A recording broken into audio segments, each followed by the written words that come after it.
दिल्ली सेवा बिल राज्यसभा से पास होने के बाद सीएम केजरीवाल ने प्रेस कॉन्फ्रेंस की। सीएम अरविंद केजरीवाल ने केंद्र की बीजेपी सरकार से साफ कहा कि दिल्ली में दखलंदाजी न करें, लेकिन पीएम मोदी जनता की बात नहीं सुनना चाहते हैं। संसद के मानसून सत्र के दौरान सोमवार को दिल्ली सेवा बिल राज्यसभा से पास हो गया।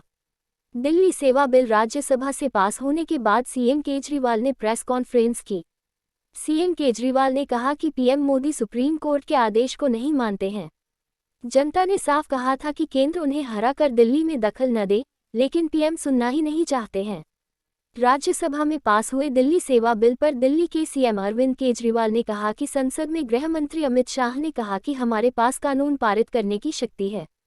आपको लोगों के लिए काम करने की शक्ति दी गई है, उनके अधिकार छीनने की नहीं है। राज्यसभा में पास हुए दिल्ली सेवा बिल पर सीएम केजरीवाल ने कहा कि मैं जो भी करता हूं, दिल्ली की जनता उसका समर्थन करती है। उन्होंने मुझे चुनाव में जीत दिलाकर अपना समर्थन दिखाया है। आगे कहा कि बीजेपी सिर्फ हमारे अच्छे काम को रोकने की कोशिश कर रही है। वे विकास कार्यों में बाधा डाल रहे हैं। वे मुझे काम करने से रोकने की कोशिश कर रहे हैं। इस बार जनता उन्हें कोई सीट नहीं जीतने देगी। दिल्ली सेवा बिल पास होने के बाद सांसद राघव चड्ढा ने कहा कि जब वे नोटिस भेजेंगे तो मैं विशेषाधिकार समिति को जवाब दूंगा।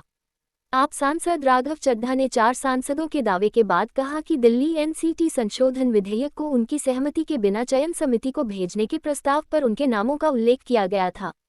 हम कोर्ट कचहरी में इस केस को लड़ेंगे। कोर्ट ने हमारे हक में फैसला दिया है। अब एक बार फिर कोर्ट केजरीवाल और दिल्ली की जनता के हक में फैसला देगी। जैसा कि मैंने कहा कि जब विशेषाधिकार समिति नोटिस देगी, उसका जवाब देंगे। आप क्यों चिंता कर रहे हैं? मैं चिंता नहीं कर रहा हूँ, चिंता आपको हो रही है। जानकारी के लिए बता दें कि सोमवार रात को राज्यसभा से दिल्ली सेवा बिल पास हो गया है। दिन भर चली लंबी बहस के बाद वोटिंग हुई और इस बिल के समर्थन में 131 वोट पड़े तो वहीं इसके विरोध में सिर्फ 102 वोट पड़े।